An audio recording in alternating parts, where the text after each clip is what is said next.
BC రిజర్వేషన్లు 42% తగ్గొద్దు, ఎన్నికల్లో ఇచ్చిన మాట ప్రకారం అమలు. సీఎం రేవంత్. అవసరమైతే అంతకంటే ఎక్కువే ఇద్దాం. బీసీ డెడికేటెడ్ కమిషన్ సిఫార్సులకు కట్టుబడి ఉందాం. ప్రభుత్వ పరంగా అమలుకు న్యాయపరమైన సమస్యలు వస్తే పార్టీ పరంగా అమలు చేద్దాం. మంత్రుల సమావేశంలో సీఎం వెల్లడి. స్థానిక సంస్థలో బీసీ రిజర్వేషన్ల అమలుపై వెనక్కి తగ్గేది లేదని సీఎం రేవంత్ రెడ్డి స్పష్టం చేశారు. ఎన్నికల్లో ఇచ్చిన హామీ మేరకు 42% తగ్గకుండా బీసీ రిజర్వేషన్లు అమలు చేయాల్సిందే. ఒకవేళ కులగణన నివేదిక, బీసీ డెడికేటెడ్ కమిషన్ బీసీలకు అంతకంటే ఎక్కువ రిజర్వేషన్లు సిఫార్సు చేస్తే ఆ మేరకు ఇచ్చేద్దామని చెప్పేసి శనివారం మంత్రులతో సమావేశంలో సీఎం అన్నట్టు తెలిసింది. ఎంత జనాభాకు అంత వాటా అనే నినాదంతో రాహుల్ గాంధీ దేశవ్యాప్తంగా ఉద్యమం చేపడుతున్నారని, ఈ నేపథ్యంలో దాన్ని రాష్ట్రం నుంచే మొదలుపెట్టి ఆదర్శంగా నిలవాలని సీఎం రేవంత్ రెడ్డి పేర్కొన్నారు. ఏదైతే కులగణన సర్వే అయితే కనుక పూర్తయింది. ఈ విషయం మనకు తెలిసిందే, 4 రోజుల క్రితం మాట్లాడుకున్నాము. సో కులగణన సర్వే ని నిన్న విడుదల చేశారు.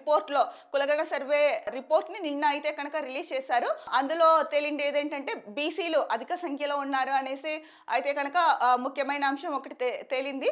ఏంటంటే ఎన్నికల హామీలప్పుడు కాంగ్రెస్ పార్టీ ప్రధానంగా బీసీలకు 42% రిజర్వేషన్ కల్పిస్తామని చెప్పారు.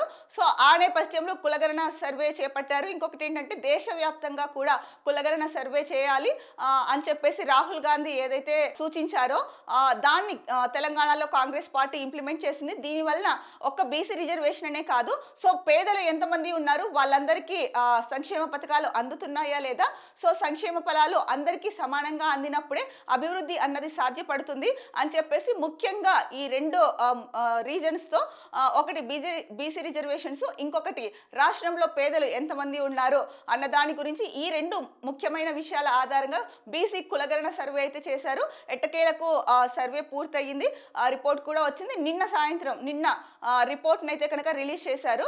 సో దీంట్లో అయితే దీని గురించి మాట్లాడుతూనే రేవంత్ రెడ్డి రిజర్వేషన్లు అంటే బీసీ రిజర్వేషన్లు 42%కి ఏమాత్రం తగ్గొద్దు, అంతగా అయితే ఇంకా సిఫార్సు చేస్తే కనుక 42% కంటే ఎక్కువగానే ఇద్దాము అంటే పార్టీ పరంగా అని చెప్పేసి కూడా రేవంత్ రెడ్డి మంత్రులకి సూచించారు. ఇంకొకటి ఏంటంటే కనుక రాహుల్ గాంధీ ఎంత జనాభాకు అంత వాటా అన్న నినాదంతో ముందుకు వెళ్ళే ఆలోచనలో ఉన్నారు. దీన్ని కూడా తెలంగాణ నుంచే చేపట్టి మనం తెలంగాణ ఆదర్శంగా నిలుస్తామని చెప్పేసి కూడా మంత్రులకైతే కనుక దిశానిర్దేశం చేశారు.